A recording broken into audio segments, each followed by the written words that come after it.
other column, you will write down how to mitigate that particular risk. Okay, so fire, AC, so heat, it will get generated. So what if the heat is getting generated? So the next column for that will be to maintain a proper AC in place. Okay, so air conditioning in place. So then for that to maintain properly, you will have a risk register inside the server room. Whenever somebody is going inside the server room, they will have to write it on the register apart from the access card. What is the temperature and all those things. If the temperature is not appropriate, then an alarm should come in place and that should trigger the admin and the IT.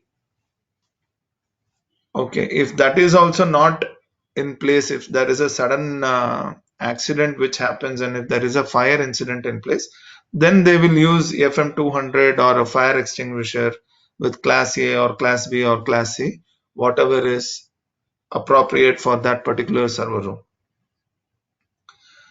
So that is the mitigation control in the risk template. And who is the owner? So mainly why I told you this is because you need to understand that asset is the important aspect in information security, and the risk associated with that asset is very important.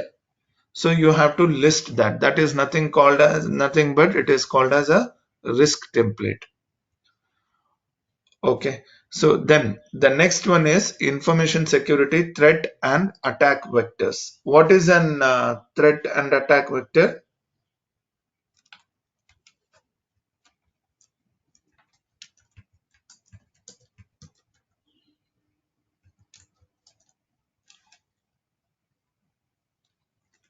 Chances Hello? of the data loss is a threat is. Okay.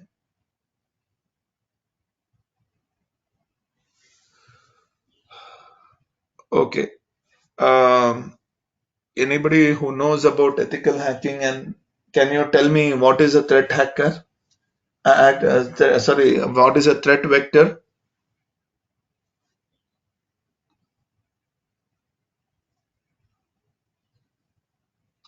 Okay, threat vector is nothing but I told you about the vulnerability, right? So suppose if there is a vulnerability which is identified. Yesterday I was telling, was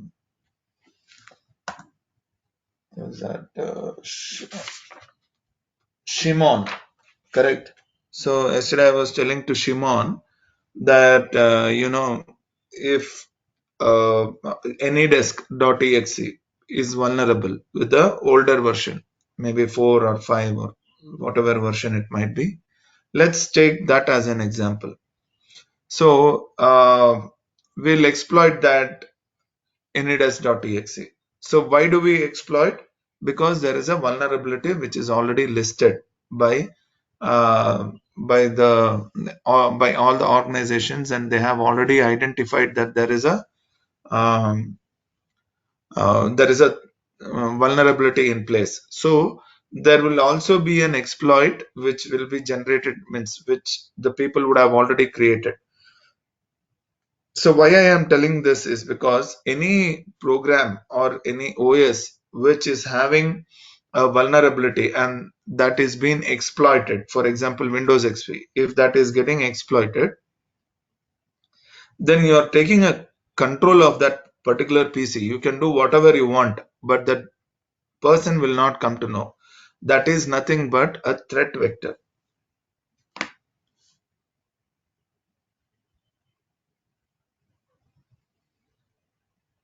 Okay, sir.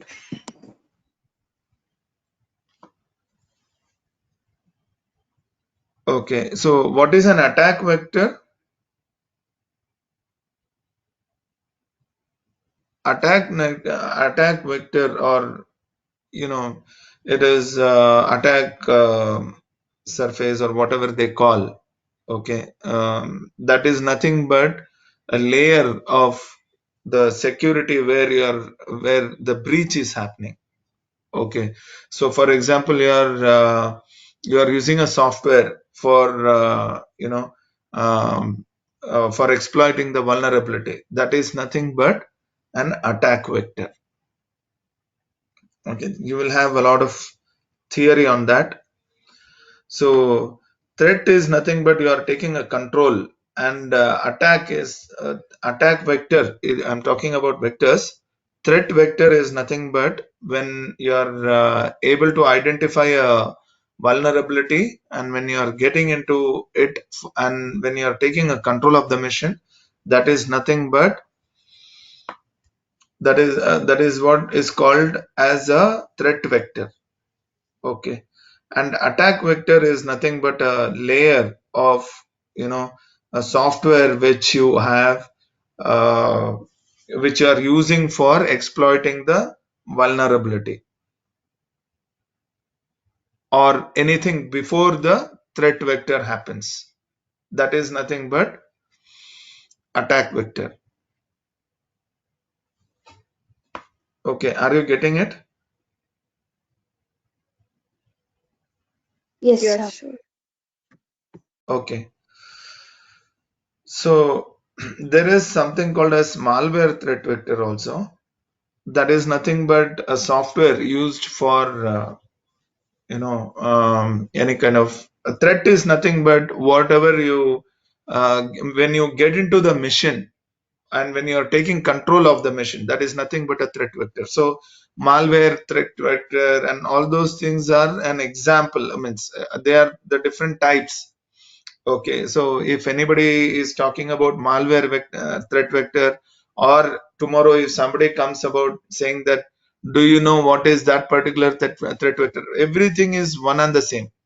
Okay, so it is basically if someone is they have already got into your OS, or if they have already got into your mission with the help of some vulnerability, that is nothing but a threat vector. So, to understand better about how the threat happens, you're all seeing about the GUI, right? The interface, Windows interface. So, you need to understand how the Windows will work. Windows will work based on your um, your files, registry, and the supporting files called as DLL, that is nothing but dynamic link library, which will be associated with the exe file, whatever is being executed on your UI, that is nothing but user interface.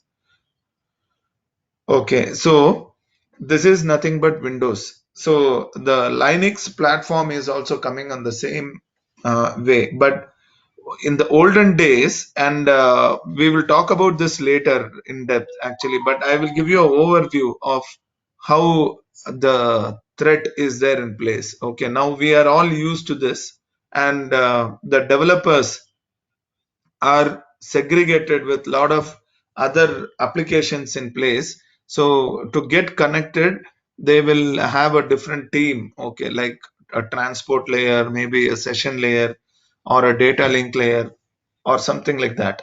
So on the application layer, a person will develop, when he develops an application, whether a normal HTTP file or a PHP file or a HTTP or um,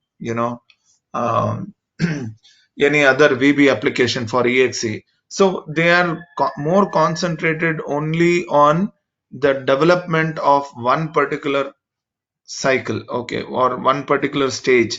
So after that, the next stage will be your compression, decompression, encryption. All those things will be protocol will always be on a different layers.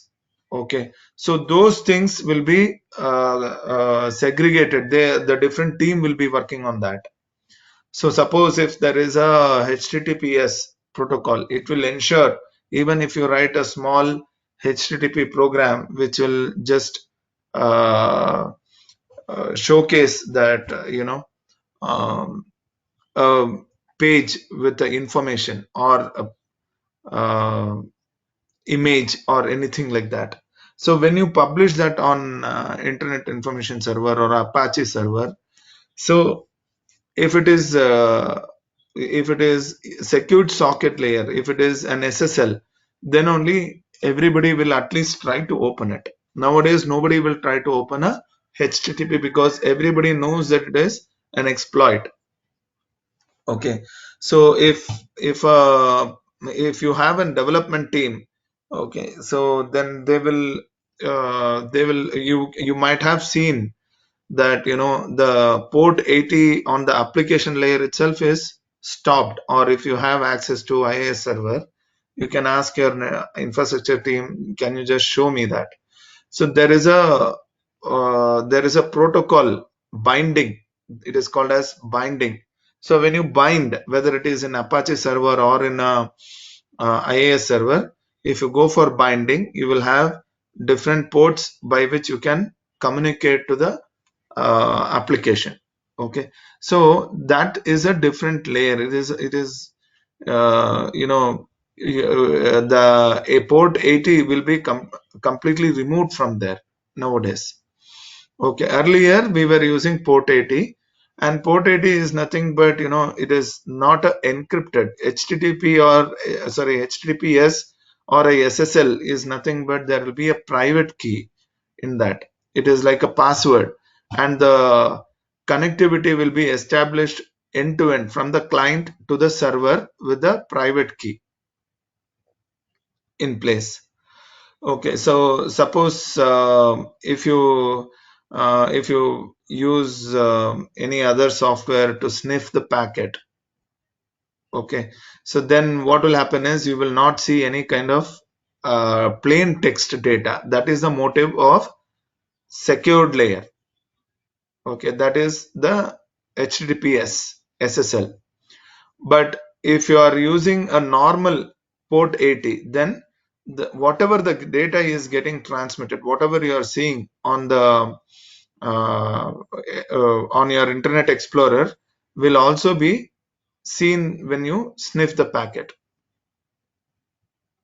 Okay, so that is all about the information security and threat and attack vectors. Okay, so I told you about HTTPS, that is, secured layer where it will have encryption in place through a private key. Okay, so now when the same thing is, registered on the internet, and if somebody is authorizing that this particular server is well maintained and it is as per the industry standards, then they will give you a HTTPS certificate from the internet itself. That is nothing but a public key. Okay, that is why in HTTP, if you browse HTTPS on few sites, you will say that if you, especially this happens when there is a free website. Tomorrow, if I develop some application and if I am hosting it from my home, I will also be, having a normal SSL certificate only. So that will show as a warning page. Okay, this site is not secure. Do you want to proceed or not? This message you will be seeing on a regular basis. Okay, that is because it is not trusted by any certificate authority like your ISO certifications. When you go and buy a electrical item, you will see whether it is a ISI standard or not. Correct. So the similar way, if you go and buy uh, if you are browsing any application on the internet, if it is not a digital certificate or digitally signed certificate, then it will show that your web page is not safe to browse. Okay, do you want to continue or not? So that is what is the message it will show. Okay, so those kind of digitally signed certificates will actually be embedded with your SSL, which is there inside, means which you are already using. So that will be included with your private key. Okay, so that is why when you access the website, it will be along with the private key and the public key. Okay, so that is how the encryption and the security will be there in place. But for exe, what happens? Any exe, what happens?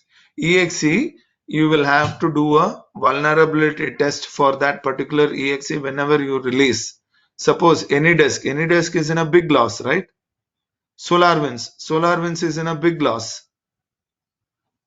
SolarWinds 9.0 is a big loss for them. The organizations are saying that you please remove the SolarWinds from your organization, whoever is using SolarWinds. The SolarWinds latest version, they have mitigated the control, they have mitigated the vulnerability, but still people doesn't want to use the SolarWinds. That's why proper testing of an application should be there in place. You should not leave um, attacker to come and attack your PC or your software. So you should always identify proper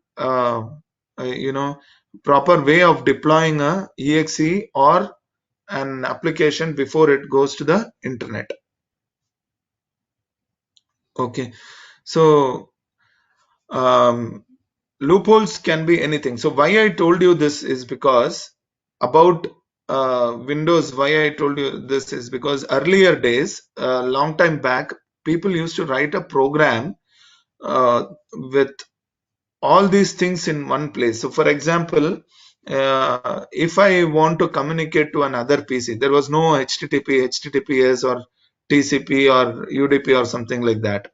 I used to write a complete program on a Pascal itself, okay, including the transport layer, and then I used to publish it. Then what happens when I publish it on the other end? Okay, other end it will discover, and then again I have to use the same software, and then the communication will happen.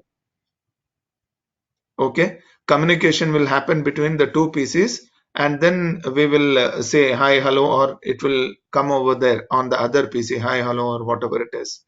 So that was a level of communication in olden days, maybe around 25 years back. Okay, so we were exploring that those kind of communication in place. So but later on the TCP, and we have started using more of TCP from UDP. And you do you know the difference between a TCP? TCP and UDP is nothing but TCP, there will be a handshake. Okay, there will be a acknowledgement which will be sent. So that particular acknowledgement will be there, and it will ensure that the packet is received back. That is nothing but TCP. Okay, UDP is nothing but it will send the data and it will not receive any data back. Okay, it will just ensure that the data is sent. That's it. That is the UDP packet. So that was the basics of the initial days and the connectivity and all. And that is what about threat vector and the attack vector.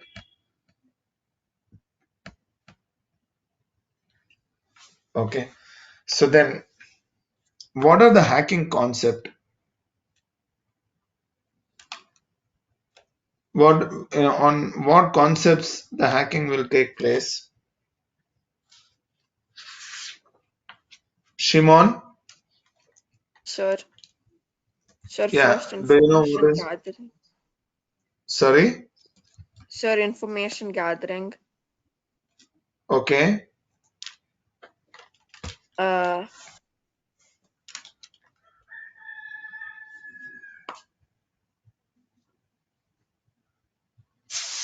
uh,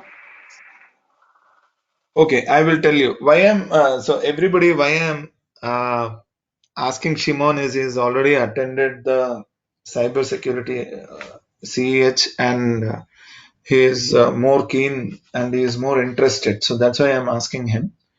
Don't take me the other way around. So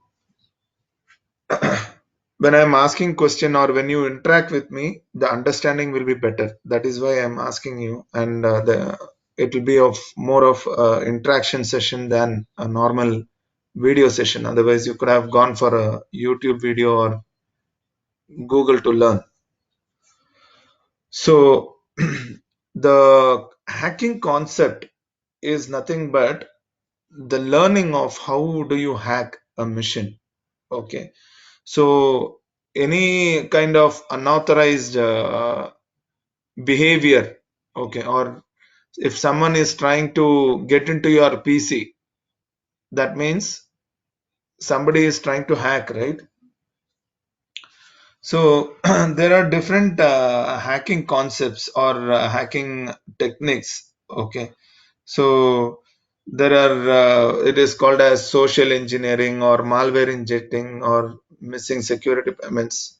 Uh, if you are having the password security is not there in place, then they will use password hacking concept, or distributed denial of service, malware injecting concept, or something like that. So there are many concepts you can uh, that is nothing but ethical hacking concept.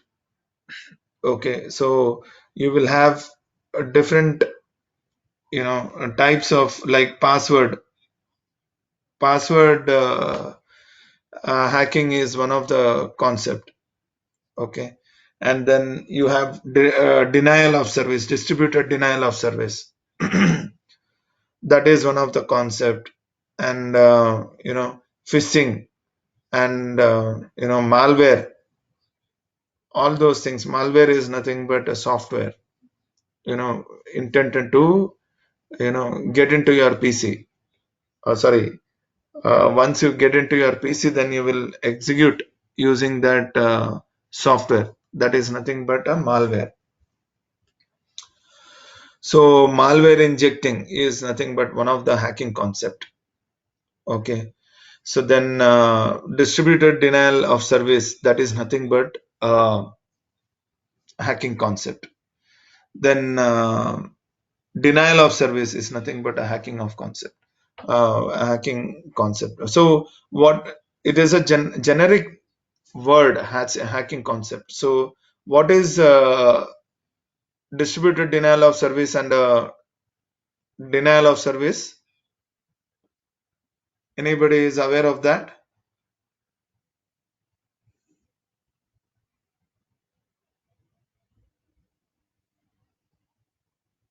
No idea. Okay, no, distributed denial of service is nothing but first denial of service. So denial of service. Let's say that you all are aware of ping command. Yeah. Let me show you. Yes. So you all are aware of a ping command, right? I'll just give you a simple example.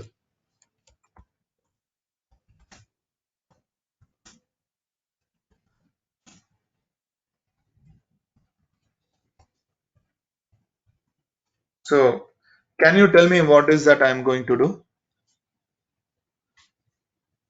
with this command? Can anyone tell me what is that I'm going to achieve with this command? Connectivity in between the two servers, two systems, sir. Two systems, but what is that 1000?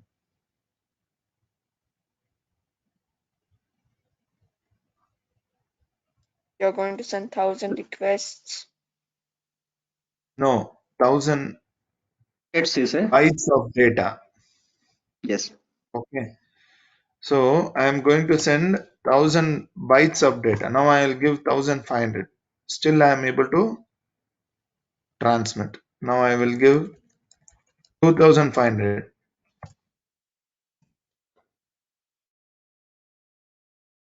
What is the latency?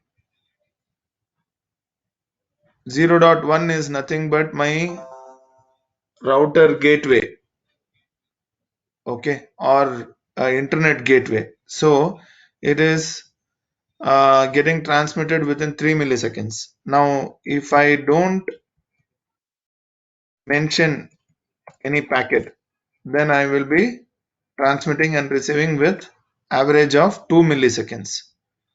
So what is the average when I send for 2500 bytes of data? It is 52 milliseconds. Okay. So like this is one window what I have opened. Okay. So if I send maybe 9500 or 10,000 or 20,000, okay, or whatever it is. So those many bytes of data, if I am trying to send, so now it is showing us, yeah, now I am choking the network. Okay, this is one way of choking the network. Okay, I'm not completely choking the network. If I give the same command for maybe around 6 or 7 windows, then I will be choking the entire network because I am pinging the gateway itself. Okay, all the data will be transmitted and received with this gateway. You can try this if you want. Okay, if you open this 3-4 window, then what will happen is the other PCs, they will not be able to communicate properly to any of the devices because gateway is the uh, media to get connected to any of the different network, or see you're getting. So this is one example what I showed you. Okay, so what is this? This is affecting one PC, right? My system will go for a toss. So if I do this,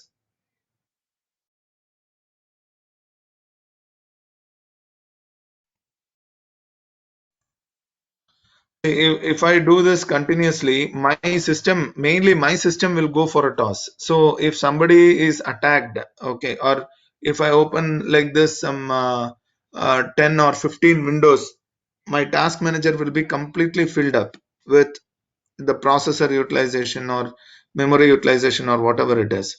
So then my system is affected. So similarly, any kind of malware which is getting affected on one single PC is nothing but DOS attack. Okay, DOS attack. So how it is how you are mentioning as a DOS attack? So if there is any kind of email which has been sent to your email ID, that is nothing called as phishing attack. Okay, that is a type of one more way of hacking concept. So you open that email, and once you open that email, then you will click on the link or whatever it is. It will automatically download one file and then it will start executing. So once it is started executing, then your PC is getting infected. If your PC, if your PC is getting infected, then that is nothing but DOS, denial of service. If that PC is again trying to communicate to another PC, and if it is getting infected because of this PC, then it is called denial of service. Sorry, distributed denial of service. That is nothing but DDoS. Are you getting it?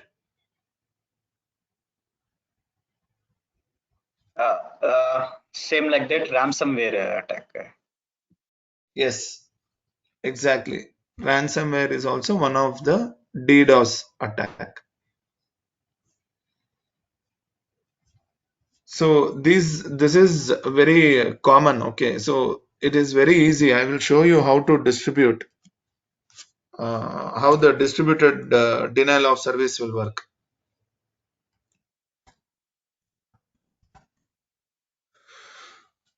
So do you know what is a broadcast?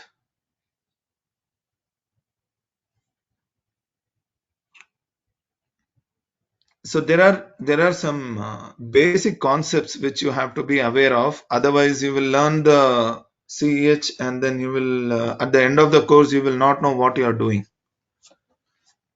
Okay, so Shimon, can you tell me what is a gateway?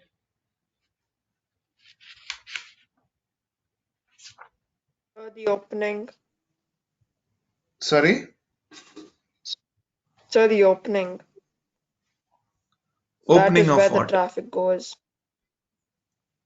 Okay, that is where the traffic goes. Okay. After that, Yeah.